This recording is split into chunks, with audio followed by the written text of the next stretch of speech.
মানবতা যেন মুখ থুবড়ে পড়েছে গাজায়। উপত্যকাটির বাতাসে কান পাতলে যেন শোনা যায় নিঃসীম হাহাকার আর আর্তনাদ। বোমা বিস্ফোরণে ফিলিস্তিনি শিশুর ছিন্ন ভিন্ন মরদেহ, উড়ে যাওয়ার দৃশ্য কিংবা জায়নবাদীদের গুলিতে প্রাণ হারানোর আগে উদ্ধারকর্মীর শেষ নিঃশ্বাসের শূন্যতা কাঁদাচ্ছে সচেতন সংবেদনশীলদের।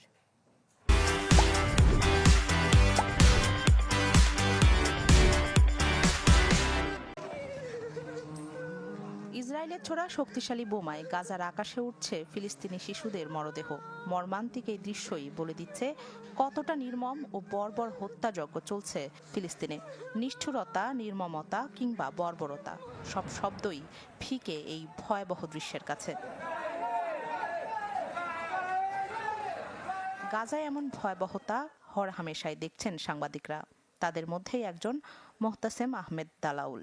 সম্প্রতি সামাজিক যোগাযোগ মাধ্যম এক্সে গাজায় বোমা হামলা চালানোর নৃশংসতা তুলে ধরেছেন তিনি। ক্যাপশনে ক্ষোভ প্রকাশ করে লিখেছেন, যুক্তরাষ্ট্রের দেয়া রকেট ছুড়ে গাজার শিশুদের আত্মা ও দেহ স্বর্গে পাঠাচ্ছে ইসরায়েলি দখলদাররা।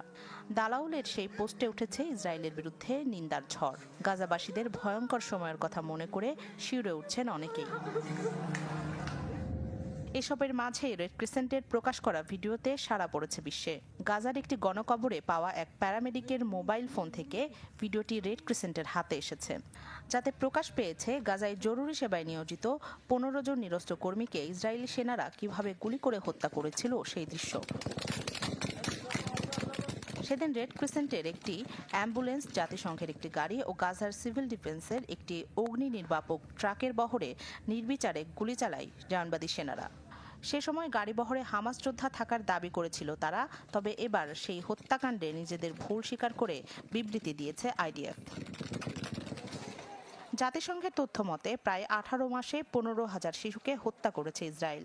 হামাসের দাবি, যুদ্ধ শুরুর পর থেকে মা বাবাকে হারিয়ে এতিম হয়েছে 39,000 শিশু।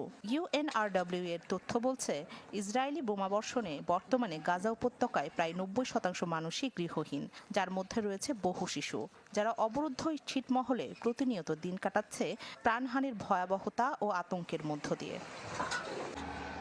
এদিকে গাজায় গণহত্যা বন্ধে সোমবার বিশ্বব্যাপী হরতাল পালনের আহ্বান জানিয়েছে গাজাবাসী। গণহত্যা বন্ধের দাবিতে বিশ্বের সব দেশে একযোগে শিক্ষা প্রতিষ্ঠান, সরকারি বেসরকারি অফিস বন্ধ রাখতে বলেছেন তারা। গাজাবাসীর ডাকে সাড়া দিয়ে অনেকেই ফেসবুকে জানাচ্ছেন সংহতি, no work no school until genocide stop, এমন প্রতিবাদী পোস্টারে দিচ্ছেন তাদের পাশে দাঁড়ানোর বার্তা। রাখি জেসমিন, চ্যানেল 24।